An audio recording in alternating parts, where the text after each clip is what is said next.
Democracy, which depends on shared truths, is in retreat, and autocracy, which depends on shared lies, is on the march.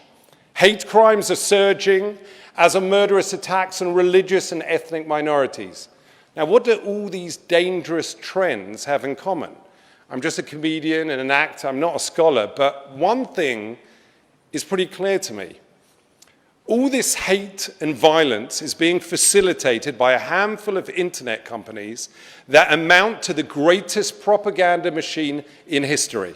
Facebook, YouTube, and Google, Twitter, and others, they reach billions of people. The algorithms these platforms depend on deliberately amplify the type of content that keeps users engaged, stories that appeal to our baser instincts and that trigger outrage and fear.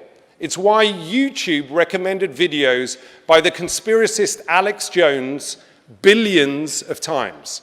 It's why fake news outperforms real news, because studies show that lies spread faster than truth. And it's no surprise that the greatest propaganda machine in history has spread the oldest conspiracy theory in history, the lie that Jews are somehow dangerous. As one headline put it, just think what Goebbels could have done with Facebook. Zuckerberg tried to portray this whole issue as choices around free expression. That is ludicrous. This is not about limiting anyone's free speech. This is about giving people, including some of the most reprehensible people on earth, the biggest platform in history to reach a third of the planet. Freedom of speech is not freedom of reach. Sadly, there will always be racists, misogynists, anti-Semites, and child abusers. But I think we can all agree that we should not be giving bigots and pedophiles a free platform to amplify their views and target their victims. Zuckerberg speaks of welcoming a diversity of ideas, and last year he gave us an example. He said that he found posts denying the Holocaust deeply offensive, but he didn't think Facebook should take them down because I think there are things that different people get wrong.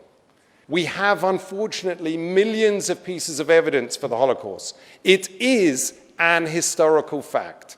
And denying it is not some random opinion. Those who deny the Holocaust aim to encourage another one. If you pay them, Facebook will run any political ad you want, even if it's a lie. And they'll even help you micro-target those lies to their users for maximum effect. Under this twisted logic, if Facebook were around in the 1930s, it would have allowed Hitler to post 30-second ads on his solution to the Jewish problem. So here's a good standard and practice.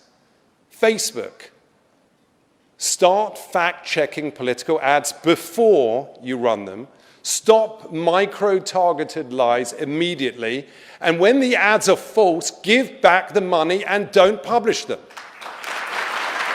If we prioritize truth over lies, tolerance over prejudice, empathy over indifference, and experts over ignoramuses, then maybe, just maybe, we can stop the greatest propaganda machine in history. We can save democracy, we can still have a place for free speech and free expression, and most importantly, my jokes will still work. Thank you very much.